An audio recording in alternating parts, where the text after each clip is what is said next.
Siemanko, na dzisiaj przygotowałem dla Was coś ciekawego. Jeśli chcecie zobaczyć, co to jest, to zapraszam do oglądania. Jak się pewnie domyślacie, na sam początek potrzebny nam będzie rzemień ze skóry naturalnej. Najlepiej jeśli wytniemy go w ten sposób, żeby w przekroju był możliwie jak najbardziej kwadratowy. Tak jak tutaj. Następnym krokiem jest to, że musimy ściąć lekko krawędzie, żeby podczas rolowania on nam się lepiej kulał i żebyśmy uzyskali ładniejszy kształt. Przykładam zazwyczaj do linijki i fazownikiem z każdej strony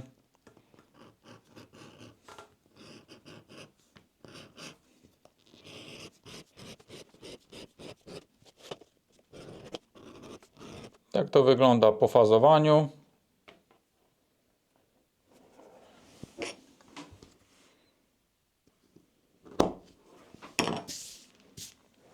Przekroju już jest troszkę bardziej okrągły.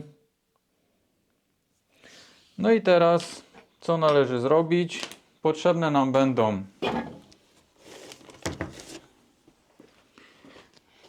dwie płyty,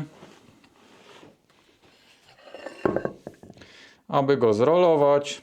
Ale zanim zaczniemy rolować ten rzemień, no to w tym stanie, w którym ta skóra jest aktualnie, jest dość twarda lub nawet bardzo twarda, w zależności jaką grubość skóry wybierzemy. Musimy ten rzemień namoczyć.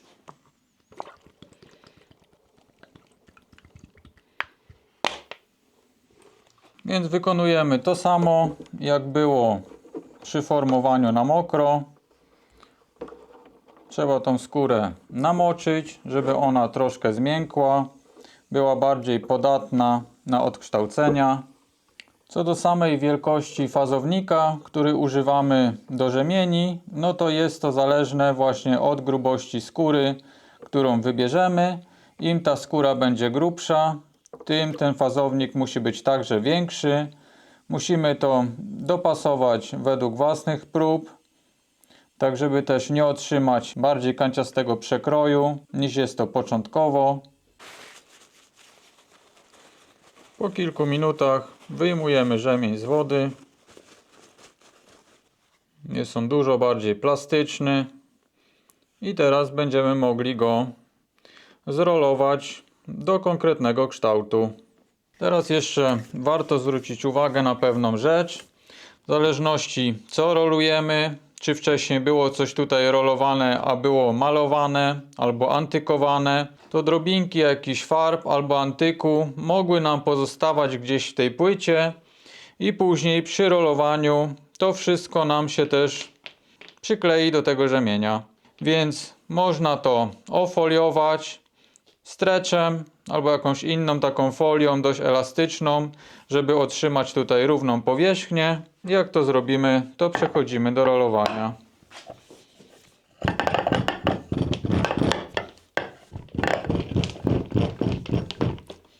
Im ten kształt przygotujemy wcześniej w miarę okrągły, tym będzie łatwiej, żeby to zrolować. Ponieważ jeśli zostawimy tutaj dość kanciasty przekrój, no to on albo w ogóle będzie się tylko przesuwał po tym, podczas jak my będziemy ruszać tą górną płytą, albo będzie nam się przewracał tylko na bok. I później także się przesuwał. Im bardziej my zrobimy ten przekrój już przygotowany wstępnie do okrągłego, tym przyjemniej to będzie wszystko pracowało.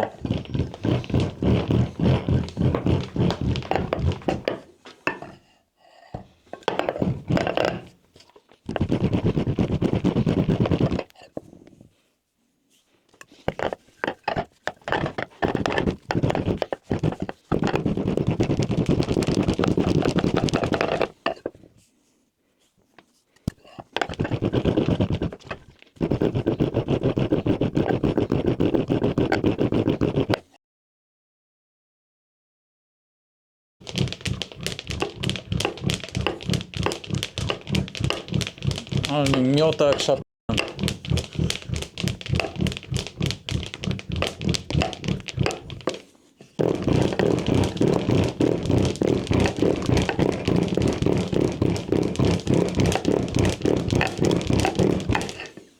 Tak wygląda po rolowaniu.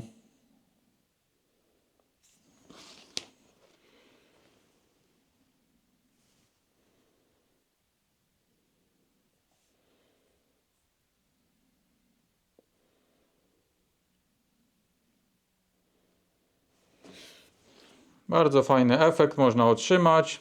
Oczywiście jak on wyschnie, to sporo stwardnieje, więc konieczne jest natłuszczenie go po tym jak już będzie suchy.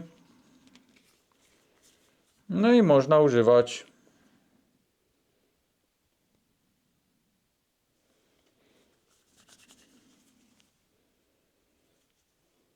Jeśli ktoś potrzebuje na już okrągłego rzemienia, no to da się to dość bezproblemowo wykonać w własnym warsztacie. Jeśli zrobimy sami taki rzemień, to mamy też pewność, że nie jest on wykonany z mielonki, która po prostu rozejdzie się przy naciągnięciu albo szarpnięciu. Można ten rzemień wykonać wielometrowy. Trzeba wycinać wtedy ten pierwszy rzemień po okręgu ze skóry. Na pewno zrobię jeszcze o tym odcinek, jak właśnie wyciąć rzemień po okręgu, jak go wyprostować. No a rolowanie już wiadomo teraz. Na dzisiaj to by było już wszystko. Zachęcam Was do wspierania rozwoju kanału. Mile widziana łapka, udostępnienie, komentarz dla zasięgu i trzymajcie się. Cześć!